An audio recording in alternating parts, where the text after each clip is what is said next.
Warning: the following podcast is utter nonsense and may cause agoraphobia, kleptomania, insomnia, and oppositional defiance disorder. We are required by law to provide you with this disclaimer for hazardous materials.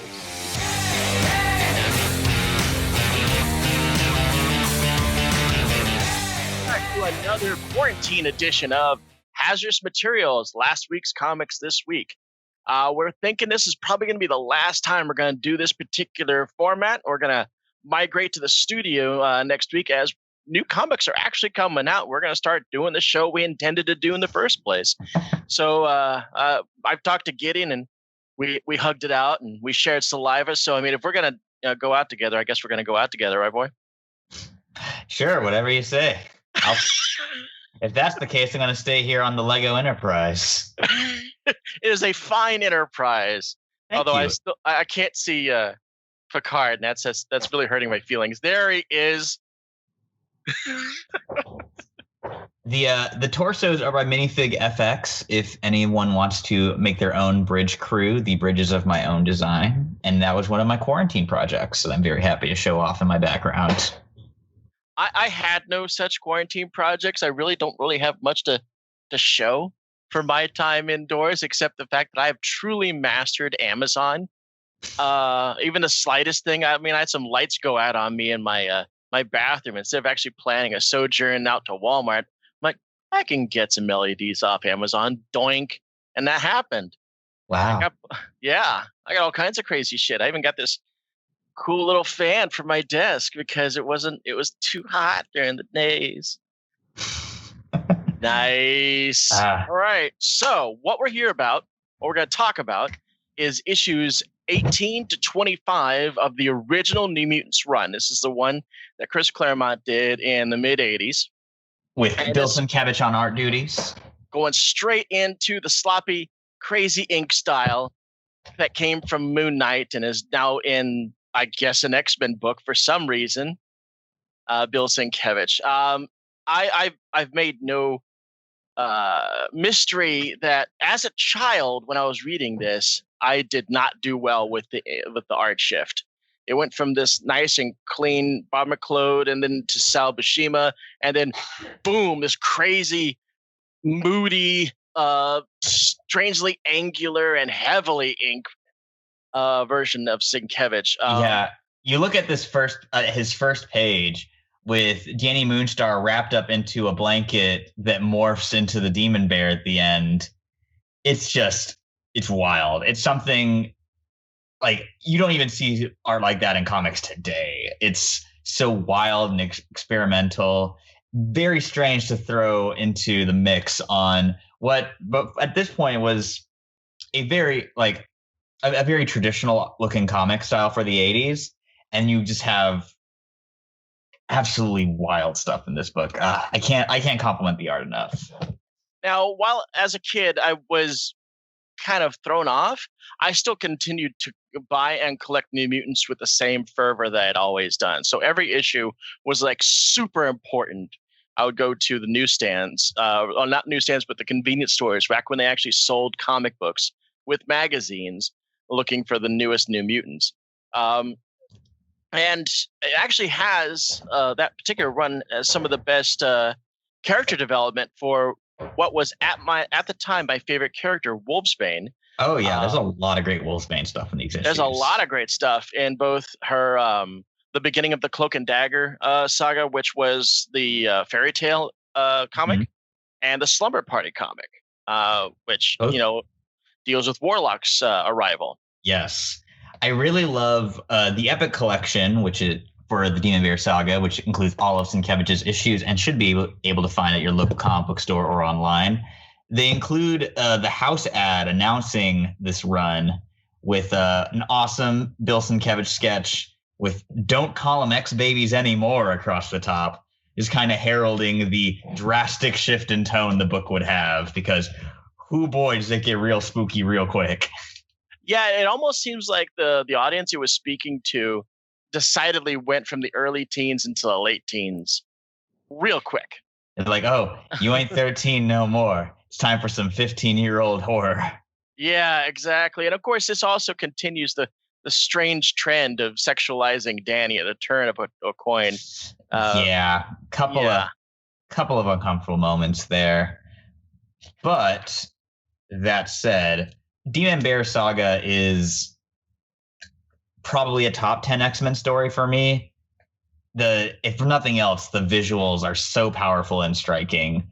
It's tough to say because as much as I love Sienkiewicz's run in the book, it feels almost like it peaks a little early because Demon Bear Saga goes so hard. It goes so wild with the art and experimentation. I guess probably the Legion arc is comparable in terms of the visuals pulled off.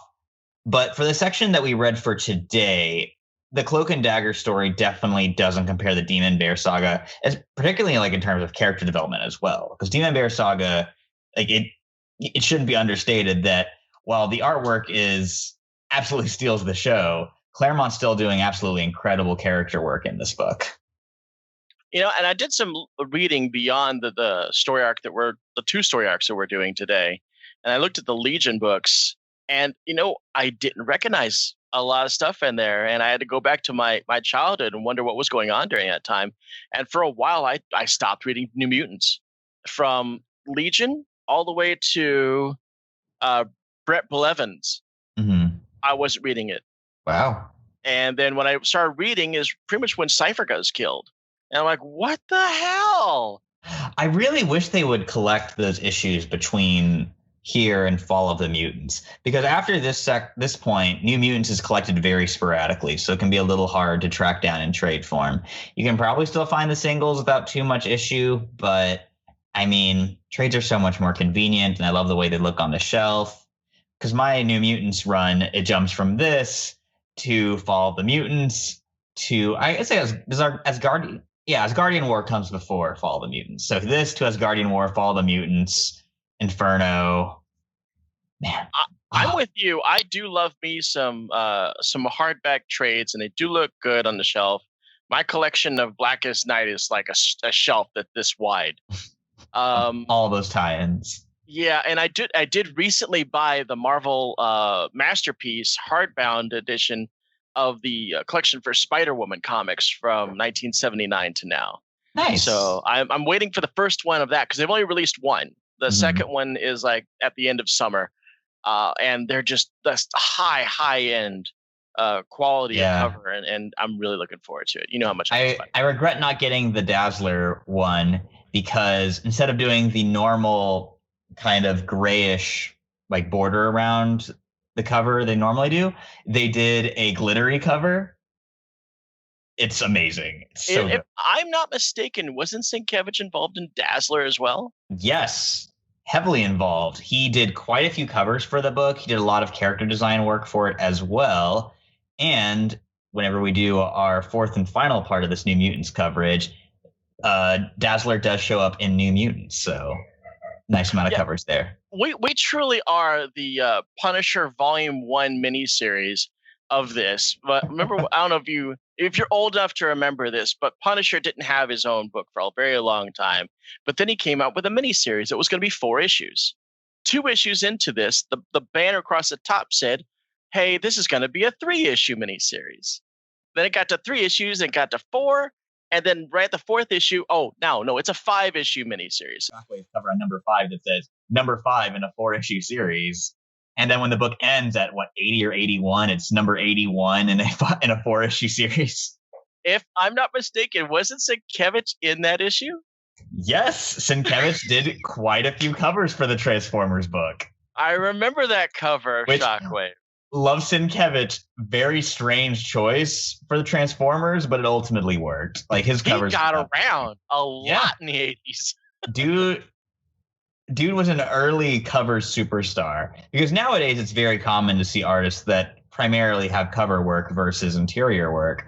But in the 80s, Sienkiewicz was a serious hot commodity with how heavily stylized and different his stuff was from the rest of the books on the rack. Like he did the cover to like a Wonder Man series. He was doing Dazzler, Transformers, doing interiors on New Mutants, doing a Daredevil original graphic novel, interiors on Elektra. Just one of my favorite artists of all time. And I'm really excited to talk about his work today. Yeah, I think I remember seeing him do a Typhoid Mary at some point. Yeah, dude. Anyway, we're gonna dive right into issue 18, and I do have to say the cover for 18 is beautiful. It's truly eye catching, and it doesn't waste any time. The Demon Bear saga jumps right in with the Demon Bear materializing and taking Danny out pretty much the entire run of this. Even though this is obviously her story, this is her enemy, she's not in it for all intents and purposes. Yeah, once again, the New Mutants find themselves kind of rudderless without their leader figure. And so, since before Danny kind of stepped up to fill the role that Karma was fulfilling, now we see Sam and Magic as kind of the go-to leaders of the book, with Magic being a bit more on top of things than Sam. Yeah, as a matter of fact, a lot of things happened for Magic during this particular story arc that have carried through into the rest of her life. This is the first time you finally see her with her iconic long hair bangs hair that she still wears to this day. She even talks about the fact that her sword has changed. So we're now seeing the classic hilt on the sword. And this is also the first time we see her magic armor popping up as she takes hits. Yes, which is a huge part of this run. Like, that builds up throughout the series, which, and in true Chris Claremont fashion, they have to go into the full description of it every time it pops up because, I mean, every comic's someone's first comic, so you got to catch them up. So a lot of frames are talking about, I was like, oh my God, I have armor where my flesh used to be. And she's all this whole internal monologue trying to figure out what's going on with her and why her powers are different or why her sorcery is different. And I love the Claremontism of the totality of her soul, describing the soul blade. That's the totality of, say, Psylocke's psychic powers or Jean's psychic blast. It's a fun little phrase that he comes back to often, and it's nice seeing it. Like nigh invulnerable and blasting, which does show up multiple times in these issues. One time Professor X says it. So now this is also the issues where we find out that when it comes to spirits, demons, all that crazy stuff, you need to put magic on the forefront. And that's actually what's going on here with this image I have in the background. This is actually from the New Mutants movie. In the foreground, you can see Magic in that little blue haze with the Demon Bear kind of squaring off with her. This is almost a complete recreation of the last issue of the Demon Bear saga. Which has me even more, rereading this has me even more hyped for the movie. Mm-hmm. I do kind of revisiting a point that you mentioned in prior episodes of how deeply intertwined this book is with Claremont's work on X-Men. The opening of number 18 has very little bearing on the rest of the series because it's essentially an introduction for Rachel Gray, who was at that point a major fixture in the X books when I believe John Romita Jr. was on the title at that point. But yeah, we see the raid on the Xavier School, Charles getting blown away with one of my favorite 2-page spreads of this run, which we're gonna throw in right there. And then her going back in time and being like, things sure are different. And then assuming that you're already reading X-Men, because why the hell wouldn't you be? I remember reading that when I was a kid and going, wow, that got serious.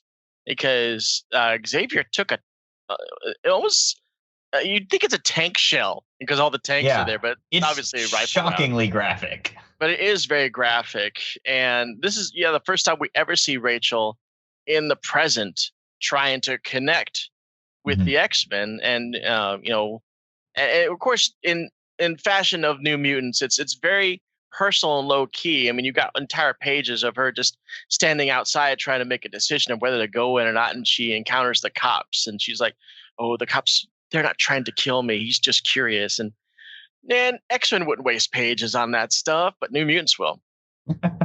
For lack of a better term. I think it's kind of funny that also later on we see Selene becoming the Black Queen, which I was like, oh, okay, yeah, I guess that's when that happened, because in X-Men she's just introduced as the Black Queen and is again Rachel's main antagonist in that X-Men arc. So it's just kind of interesting how deeply entwined these two books are at a time where I guess you were just kind of hit or miss on whether your readership was buying every single book you were putting out. Yeah, I don't even remember Rachel being on any level involved with New Mutants. So to see these issues used as her entrance into the current timeline seemed like a weird choice to me. Yeah, it's very surprising. But that said, I can't think of an artist to be better suited to drawing these sequences than Sienkiewicz. Like, no shade on John Romita Jr. Love his X-Men issues, but my God, that opening sequence is just gorgeous. As a kid, I was a little confused by it. Oh yeah, of the red hair. I was like, is that Jean Grey? No, as an adult rereading it, I was confused by it. So because they don't introduce her. Yeah, yeah. It's like she's there. She's got long red hair. She's talking about her powers. No name. Okay, now she's got short hair. Wow, Rain got taller. What's she doing outside? So confusing. But moving on, the kids are doing their standard little danger room bit. But meanwhile, in the reaches of space, a shape-shifting circuit board does battle with his dad and makes his way to Earth. So Warlock is such a Sienkiewicz creation right off the bat. He's in his first issue. Like, no one but Sienkiewicz has mastered his visuals. He always looks a little too real when anyone else draws him. I think the next best artist to tackle Warlock is probably Brett Blevins, because I think Brett Blevins understood the cartoony qualities of the character. Yeah. But I think too many artists tried to, I guess, overthink Warlock's design. Sienkiewicz just intends this character to essentially be a personified sketch who's constantly morphing, constantly just like looking like he's being edited and shifting around. And it's such a unique look for a character. And with having such a charming personality as Warlock as well, really just makes him a memorable addition to the cast. Yeah, and of course, very early on, we find out where the bond between Doug and Warlock happened is because no one could understand Warlock. So they brought in Doug, and it's like, hey, by the way, Doug, we're the New Mutants. Can you talk to this guy? Yeah, hilarious if that's the reveal that Doug's a mutant. They just go to his house in the middle of the night and be like, hey, Professor X told us you're a mutant. Come help us understand this alien language. Such a weird, strange way to introduce this character and his abilities. There was no great reveal. It's just I was very surprised by how nonchalant it was. Yeah, but the bigger story is, of course, Danny's pushing herself really hard in the danger room fighting bears before she gears up and goes out to the woods to tackle the demon bear, which quickly guts her. Yeah, it is. It's a great fight sequence, but she does not do too hot. And the kids, Rain, who's got that psychic connection with Danny, is like, oh, she's in trouble. And so they run out and they find her bleeding out in the woods. And like any responsible kids, take her to a hospital. Which leads us into issue 19 and an introduction, strangely important introduction to a random cop and a random nurse. Yeah. We'll get to that in a bit. It's not great. It is, I feel very safe in saying, the worst part of Demon Bear Saga. Yeah, there's a level of cultural appropriation that, in the 80s, that it seemed rather harmless. But it's in this day and age, it's pretty awful. There's no dancing around it.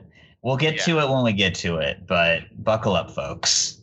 This reminds me of is the time when they in Thunderbolts where they made Beetle black. Oh yeah, because he disguises himself, right? Yeah, well, like permanently. Yeah, he becomes black, and he's black for a long time, and then suddenly it reverts back. I think he still was by Superior Foes, so I guess he went back. No, he reverted back sometime before then. I don't know why that occurred. It seemed like a strange, but anyway, it's a weird choice either way, but it was reflective of the times. We get a fun haunted house little story in the hospital with the New Mutants running around trying to protect Danny while she is under the knife. A lot of these scenes echo very, very closely to the trailer footage from New Mutants. I especially want to highlight this great scene of the demon bear growling over a couple of targets that will become important later with just, Beautiful, beautiful stuff. I'm not going to shut up about how much I love Sienkiewicz's art throughout this review. So Yeah, I mean, the buckle up. demon bear is a massive, nasty creature, and I gotta say, this demon bear looks really cool. Yeah, like I can't say enough about the character design that went into it, because you can still tell it's a bear, but it's such a massive form. It's like a tower with claws. The eyes, yeah, like I'm at a loss for words for describing it. But back to the action, the kids start their throwdown with the bear, and he slashes Ileana on the back, which causes her to suddenly grow some armor there, with her responding with, "Did this stuff protect me? Is it some sort of armor? I guess I've got a whole lot more to learn about myself. This will become important later on." Yeah. God, there's one point where like the whole armor just covers her from head to toe except for one of her legs. Yeah. So the bear, seeing that he is fighting a losing battle, decides to warp the kids along with his hostage cop and nurse to his own realm. And we get a fun little kind of damage meter of the Shadowlands, with a nice little grid that shows how much of his influence is spread over it with some ink splotches. And throughout the battle, occasionally you get little updates of how it's going. And so you get more and more of it spreading. It's a great effect. Very, very cool. And meanwhile, the bear's also got a little bubble showing Danny's operating room, with the implication of, once I finish beating up these kids, I'm gonna go back there and Batista bomb all these doctors. Just gonna wreck shop. Do some claw action. Yeah, of course, we got this scene I'm talking about right here. It's interrupted by my background, I guess. Real big bear. Yeah, well, the bear's all facing against magic again, but they're apparently in some kind of church. We'll see what that's all about. Look at that face. But speaking of claw action, the problematic elements we were talking about with his captives is that he tears their souls out, and then they turn into Native Americans, complete with vaguely Native American outfits. It's really bad. He basically turns them into Native American demons. Yeah. And from what I understand, even later on when they're cured of this, the charm is so potent that they're still innately Native Americans. And they stick around like that through Muir Island with Moira McTaggart. But it's a really bizarre choice. I don't really get what they were going for with it. And I'm not really sure what was going on there either. I don't know what the story hook was supposed to be. Because the characters don't really go anywhere. They kind of just become background inhabitants of Muir Island after this. And they start wearing like headbands and buckskin boots. It's really bad. Like, I love this story, but this element is pretty inexcusable. Yeah. But that said, the fight with the New Mutants and the Demon Bear, again, rules. Sienkiewicz's art, top notch. I'm going to be saying that a lot this episode. You get Magic discovering the full extent of how her powers work. You get some of Magic's best moments are in this run.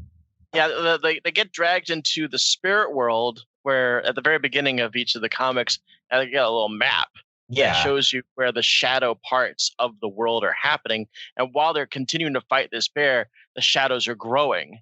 Yeah, we mentioned that earlier. The ink spots like growing across it, and it's affecting people like Sunspot. So it's got the kids running to find sun-catched pots of this so that Roberto can recharge. And ultimately, Ileana's soul sword just slices through the bear with the power of Cannonball behind her to give her enough oomph that she can just slice through this bastard. And it turns into Danny's parents.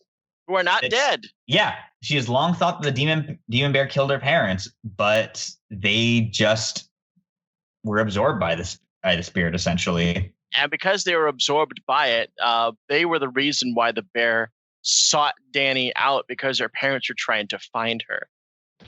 So Danny gets her parents back, what the doctors couldn't fix, because at first they're like, well, we got her like back alive, but she's paralyzed now.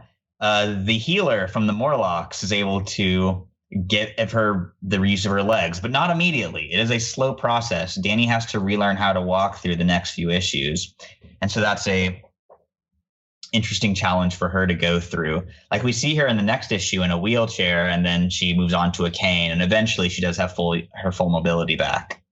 And in hindsight, they do mention that they're like, wow, okay, so this happened and Danny's parents are alive. So what was up with the demon bear? And, we got this question lingering. And then, of course, Xavier just cuts it, goes, it's mystical. Who knows?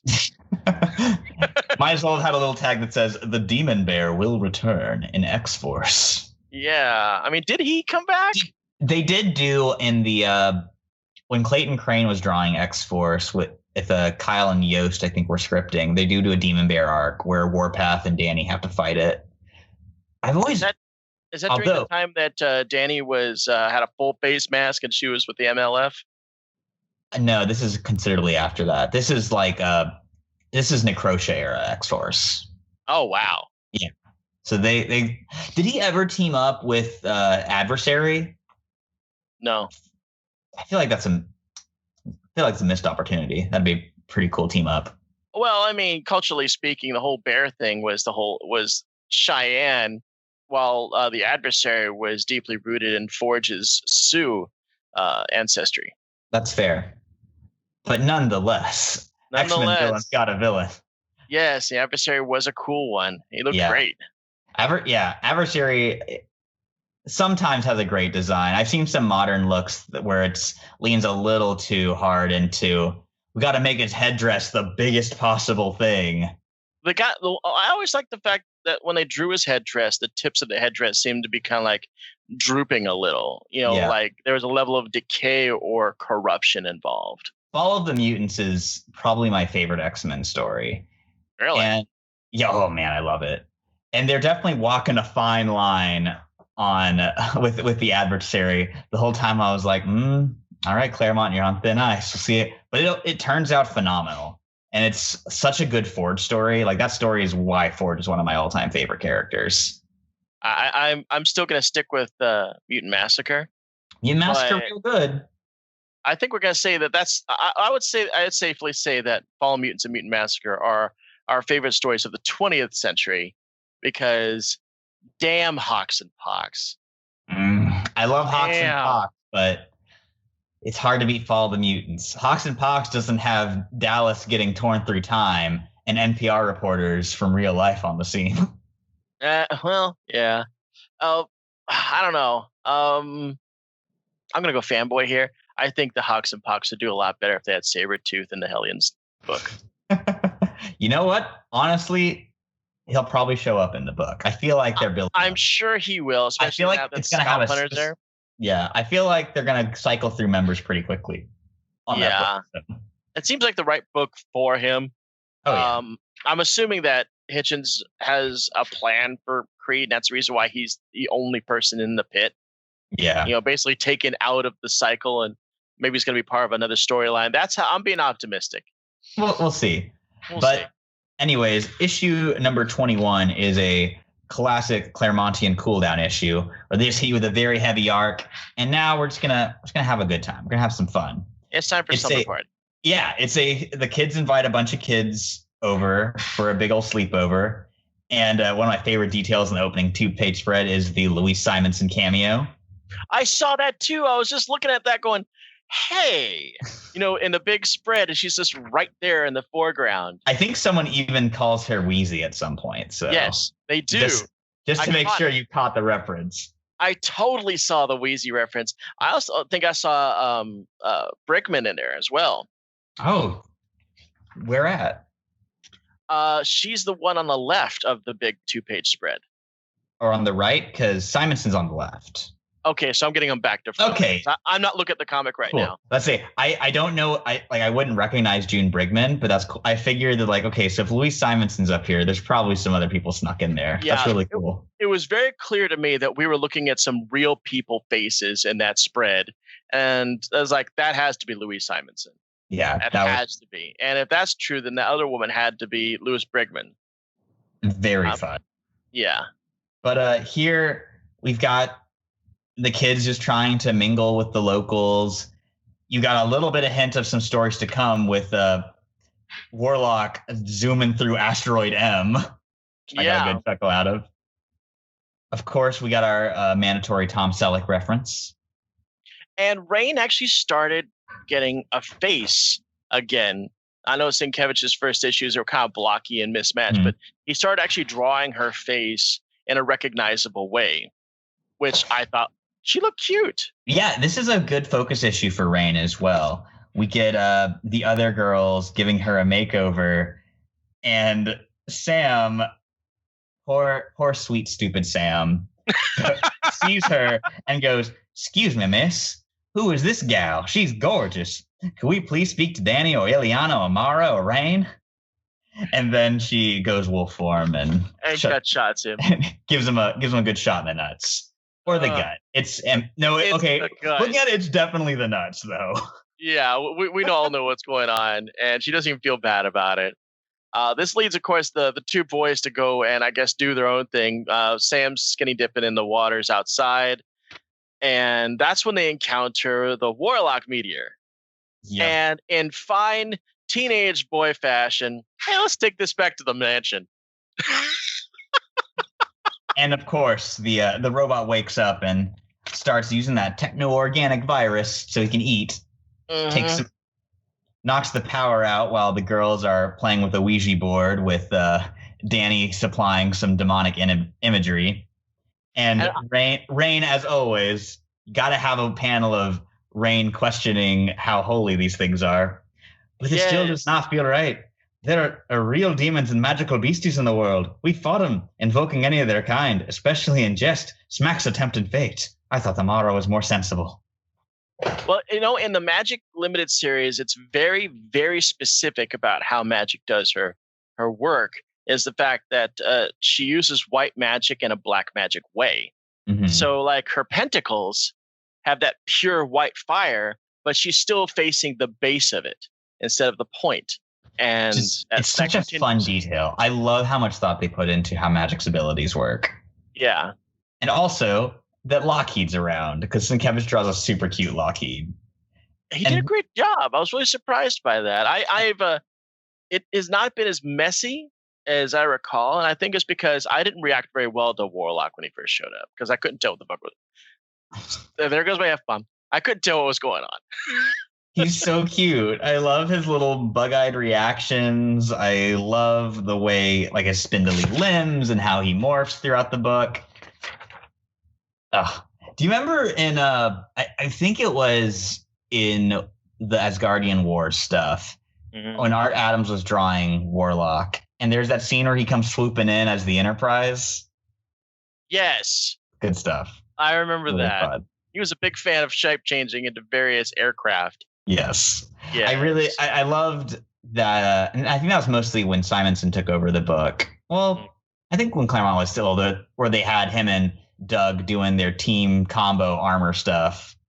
Or Warlock was like had a red cape and a big W on his chest. Yes, and he would like wrap himself around Doug. Yes. Best friends. Love those boys. Self-soul friends. Self-soul friends. Oh, another great issue that's not collected in trade. The one after Doug dies and Warlock digs up his body. Oh, God, yes. That's such a great cover, too. This one. And then Warlock is like coming off of the top of his head with a big old smiley face, like everything's great and we're having a picnic. So there's the central conflict of this issue is them trying to keep the other kids from seeing Warlock while they're trying to do battle / contain Warlock and figure out his deal. And you mentioned before, this is where Doug comes in, because they just go in the middle, Cannonball flies off in the middle of the night to pick up Doug Ramsey, tell him he's a mutant, and then ask him for help in deciphering. Yep, because that's how that's handled.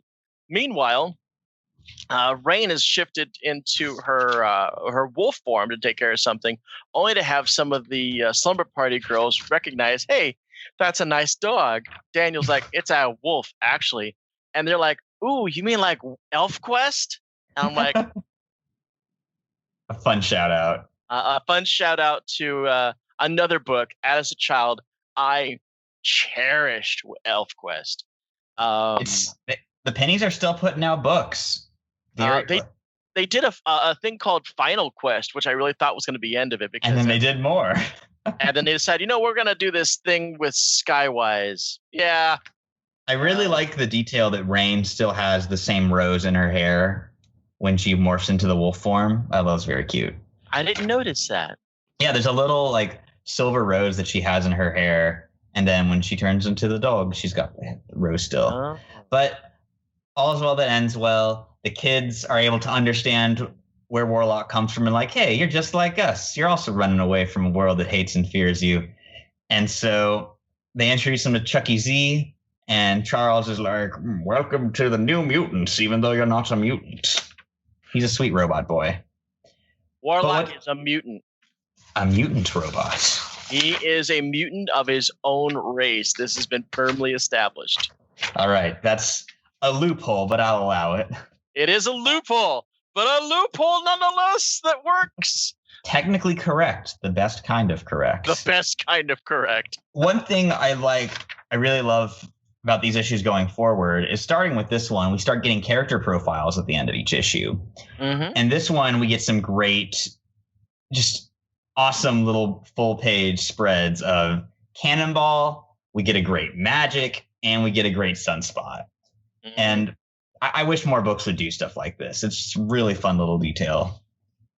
Yeah. I so many things that new books could be doing that the old books did, but I really like some of the stuff that the new books are doing.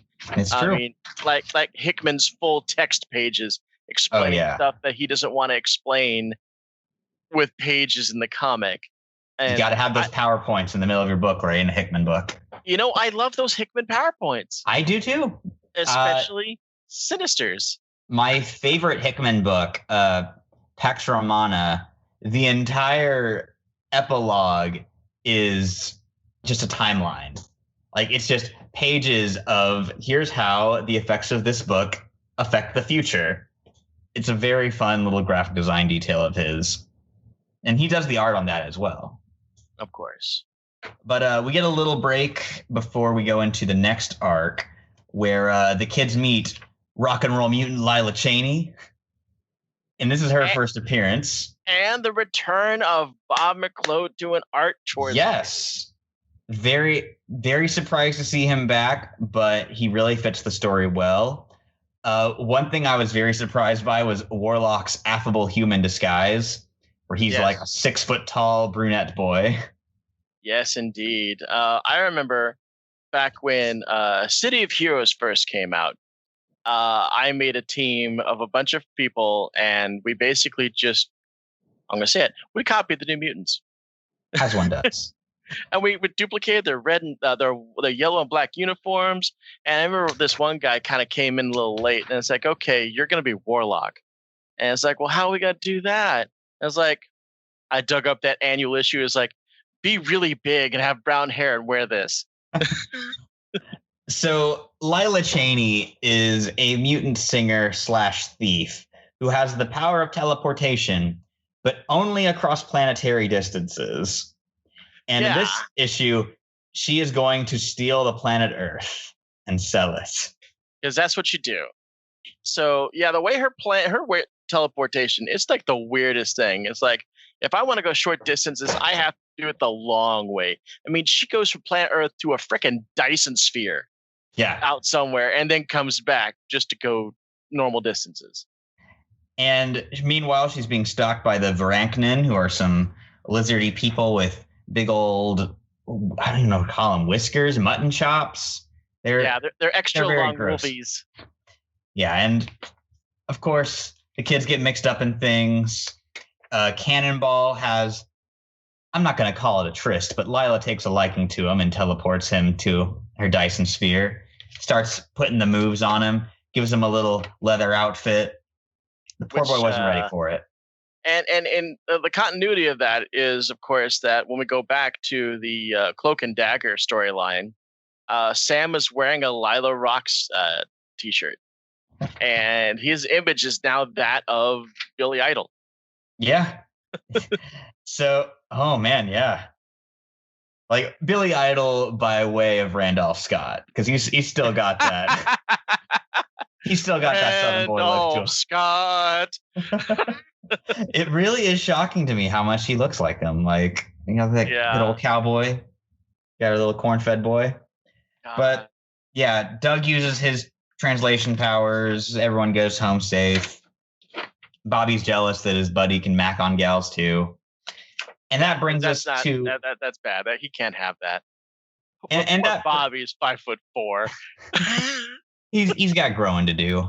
Yeah. But that brings us to Rain's Fairy Tale, which is the start of a Cloak and Dagger crossover. And I gotta tell you, after bumping into Cloak and Dagger multiple times in the last couple months in guest appearances, I'm starting to think I just don't like Cloak and Dagger. Yeah, when we were doing the read-through, we had decided I completely forgot about this particular storyline. I completely glossed over it. So when me or Gideon are sitting there plotting about the issues that we're going to look at, we looked at Marvel Team Up Annual number 6, which has the New Mutants with Cloak and Dagger. It's like we both decided it's not really important, doesn't really impact anything. We're going to completely skip it. And I didn't know that also what that Gideon fools we were. Gideon never read the book. So when this Cloak and Dagger storyline, which is obviously a sequel of that annual, comes up, Gideon has no clue where this came from. And I'd read these issues before, but I'm pretty sure I just skimmed through them before because, like, I don't really care about Cloak and Dagger. But yeah, trying to parse them out without having read that team up, I was like, what the hell is happening? But that said, while this is definitely the low part of Sienkiewicz's run. It does open with a really fun training segment with Nightcrawler and Colossus training the New Mutants. Mm-hmm. Nightcrawler teaches Cannonball how to use his body to redirect himself in midair. Teaches Rain how to dance. Rain is a little demophobic, and so she freaks out when he looks like the devil. Yeah, even though when he turns himself to look like a clown when they have the little dance, she's all charmed by it. But as soon as it drops and she realizes, she's been dancing with Nightcrawler, she runs away. Colossus and Bobby get into a little bit of fisticuffs. They're wearing their pugilist masks and whatnot. Yeah, this happens twice during this particular 3-issue stretch. I don't know about you, Gideon, but I'm going to keep my review of this pretty truncated because as you and I were talking about this before we started recording, this 3-issue arc should have been 1 issue. It really was. There's a lot of things that got stretched out that didn't need to be. Well, I'd say cut it down to 2 because I love the Rain's Fairy Tale issue is really good. Yeah, and that not counting that. I'm talking about the issues after that. Oh yeah, those it is stretched the hell out because it doesn't need to be. I mentioned this to you before the show. Cloak and Dagger, it's like a rite of passage for teen heroes to have to beat them. They are Dolph Ziggler level jobbers. They show up, they get, they throw down with whoever the characters you actually care about are, and then they go back to their own book. And I don't know what I'm missing. I just can't get into the characters. Yeah, honestly, the only reason that these issues are stretched out as far as they go. I mean, yes, Rain's Fairy Tale doesn't really have a whole lot to do with the meat of the story. Just it's really kind of her thing, but it's still part of this arc. But the after issues are really unnecessary, and they're stretched out for one reason, and that is Tyrone Johnson, because he can't decide whether he wants to be Cloak or if he wants to be Tyrone, and he has this level of indecision that stretches out until the very last moment. On the one hand, I get his conflict because when he's Cloak, he doesn't have a body, and that sucks.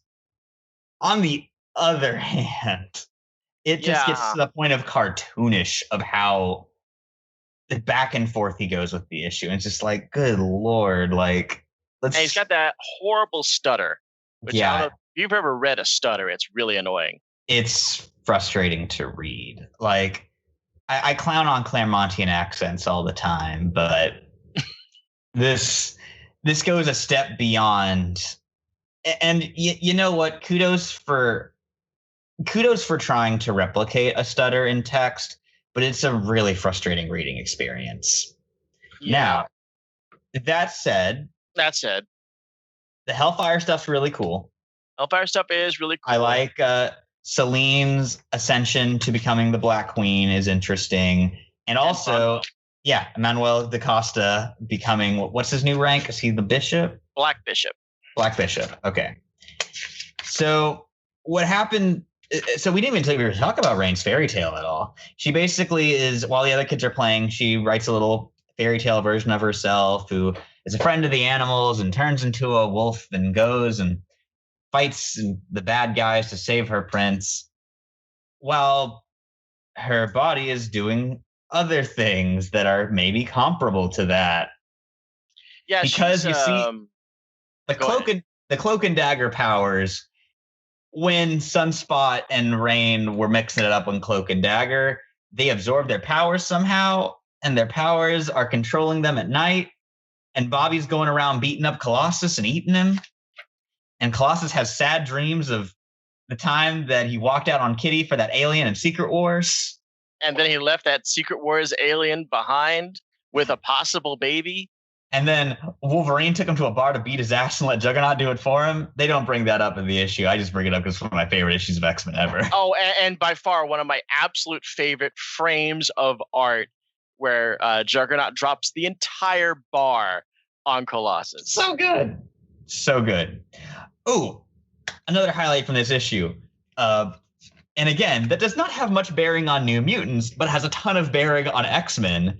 We get a little bit of drama with Magneto and Lee Forrester, the second best Cyclops love interest, who are hanging out in the sunken city of Riley, which is one of my favorite parts of Claremont's run of X-Men, that Magneto just found the city where Cthulhu lives. Just happens to be. Just been chilling there. And this is like the first kind of directing Magneto to be a sympathetic character. Which is fascinating that it happened in New Mutants. Although I guess that makes sense because Magneto does become a major part of New Mutants during Louise Simonson's run. But it's so surprising to see this happen in New Mutants before it happens in X-Men. Because this is all leading up to the trial of Magneto, if I'm not mistaken. If I'm not getting my timeline mixed up. Yeah. Because, man, I really enjoyed those sequences. I liked their banter with each other. I liked seeing Lee Forrester again because I thought that she was just kind of gone after those X-Men issues. These issues actually also occurred during the Firestar 4-issue limited series. Oh, when Emma Frost made her blow up a horse. Good times. Yeah, and the fallout from the Firestar issues happens in New Mutants as Emma Frost shows that, well, you know what? This is actually where they start turning Emma Frost into a sympathetic character as well. You know, because she actually cares about her students, and this is where you first see that. Because she punishes Empath for how he dealt with Firestar in that. And then he tries to use his powers on Emma, and you see just how much willpower she's got as she just cleaves right through his massive love bomb he tried to give her. I really want to dive in after doing all this reading of New Mutants. I'm going to have to go on Marvel Unlimited and read all those issues that haven't been collected because, goddamn, New Mutants is good stuff. Yes. Another fun bit, we get a little Inspector Clouseau cameo. I saw that. Yeah, jumped out at me. I was like, very surprising. I think that was Danny's illusion because they said, hey, do something. And like it almost looked like she threw an illusion over her shoulders. They're going up the stairs. And that's when our good friend Inspector Clouseau pops up behind the weeds or the plant. Yeah. So Bobby with Cloak's powers becomes a big old demon bear looking shadow monster. And Rain with dagger powers becomes a much taller, more confident with long flowing hair bombshell. And she becomes a red-haired dagger. Yeah, she becomes the princess that she was imagining she would become. And man, it's some weird stuff. They go into a spirit realm so magic can deal with it. But then Charles is like, they have a psychic power signature similar to mysticism, but it's not quite, which is why your powers didn't work on it. So they got to bring in Rogue to absorb powers and redirect them, but also still have Magic use her soul sword to sever the powers from people. It's another so much. reason to bring Rogue into this comic, the second time now. And you want to talk about how dense these books are? Wall of text when Charles gives Tyrone a pep talk. Good Lord. Like, it is so dense. Credit to Sienkiewicz's amazing acting that he's able to make this sequence visually appealing, because it's just like, it's paragraph after paragraph of this stuff. Mean, you got to wonder with the Marvel editorial when Claremont turned in his script and it was like a book. Claremont had enough clout at this point that he could do whatever he wanted. So they were just happy they were getting 2 X books out of it at a time. Yeah, this was about 3 years. 3 years after the Dark Phoenix saga. Mm-hmm. He got that, like, he got that walking around money at this point. He had that walking around money. He had that FU money. But yeah, so Cloak and Dagger get their powers back. Status quo's returned to normal. All the kids are good. They go and save a couple kids that had shown up earlier from getting taken in by this pimp. And we mercifully don't have to see Cloak and Dagger until they show up again.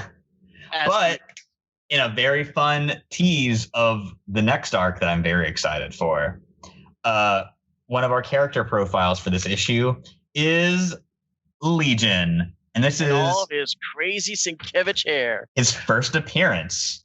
He'd been mentioned in New Mutants #1, but we finally actually get to see what he looks like. And I'm so glad they waited for Sienkiewicz to be on this book to show you, like, to give a visual representation. Yeah. Because I don't think it can be understated how much influence Sienkiewicz's art had on the direction of the character. Like, his splintered psyche with the way he layers different sketches to create this, like, mosaic of a face. It's gorgeous. Hey, and hats off to Fox for actually having the stones to not only make a Legion series, but going the full effort and giving it all the seasons that the show needed. The best superhero show ever. It's my Galaxy. I enjoyed the Galaxy Brain nuclear hot take.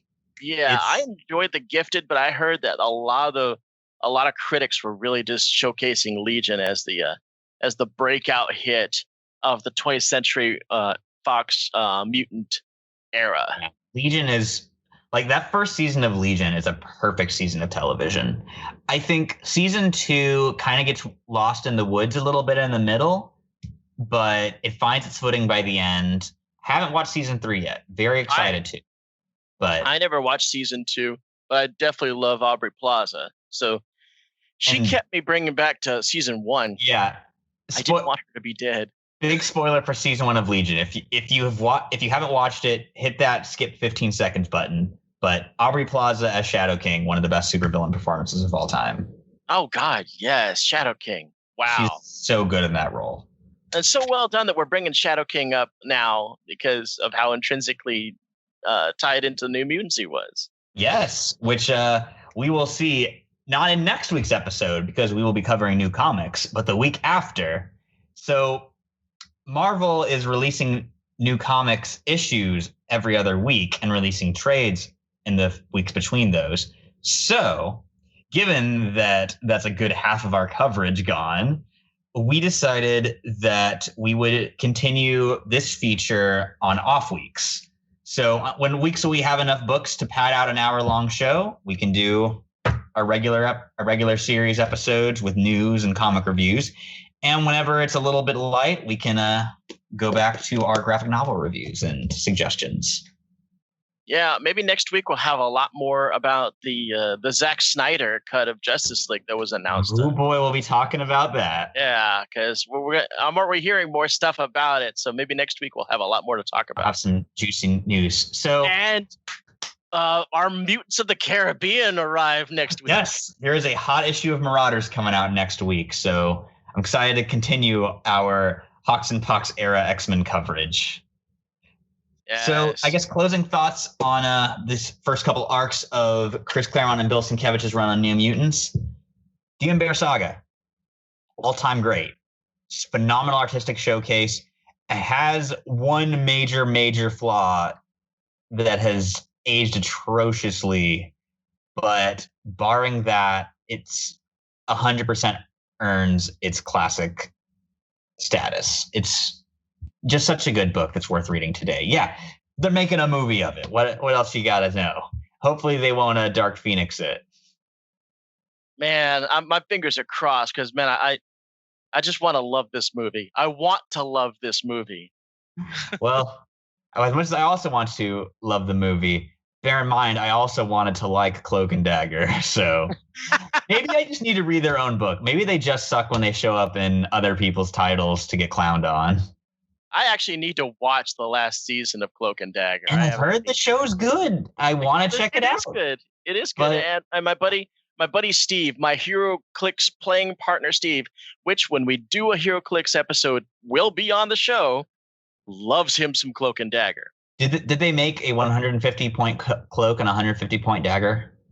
If they haven't, they probably will because they're trying to keep teams to about 300. So they're And I was going to say, how do you justify making cloak or dagger 150 points? There actually been some combo pieces where both cloak and dagger are on the same piece. See, that'd be a 150-point piece, but both of them I can't see being worth more than 100 each. Yeah, but I guess cloak as a bus is pretty effective. So they've decreased the points on HeroClix to about half. So when you're looking at a figure, go, wow, this is a lot of powers on this. I bet you it's like 120 points, and you look at it, it's 60 points.